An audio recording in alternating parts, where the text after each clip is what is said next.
We launched 2 years ago in 2016 in Grand Center after discovering that there was a lot of interest in Tennessee Williams plays being produced here after I did a show in the fall of 2014 called Stairs to the Roof.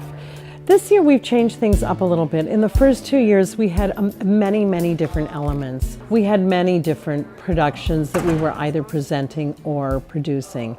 This year I'm focusing on one large production with a couple of other smaller satellite events. We do have 2 panels, one about Williams' years in New Orleans after he left St. Louis, and the second one will be focusing on A Streetcar Named Desire.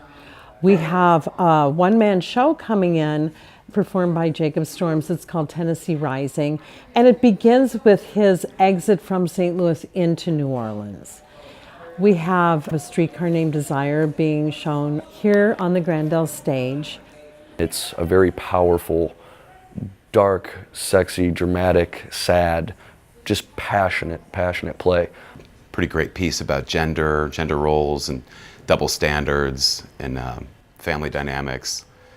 Stanley and Mitch are back from the war and they're successful. They have jobs in New Orleans, and Mitch is taking care of his mom, and Stanley's got a young wife, and they're starting out and they're happy in their scrappy, rough way. And then Stanley and Stella get a visit from her sister, Blanche.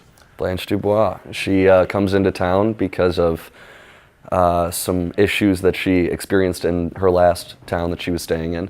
So she comes in like a burning flame and sets the whole play on fire and really disrupts the whole system that has been set up thus far. And it creates a wild circus in a way of emotion and a lot of chaos between all these characters. Stanley came back from the war, he's working his way up, and Stella and Blanche grew up on a plantation. So they represent an old time, like a dying breed. Stella's ready to move on, but Blanche is still kind of holding on to those old Southern manners, and it doesn't always fit exactly perfect in like an urban environment. It's a classic for a reason. It's a beautiful piece. And it's very relatable in today's times. It's really a play about the human condition. You are dealing with passion, desire, lust, aggression, a lot of qualities that, still are very alive in today's society. I think that Williams understood the human condition like no other.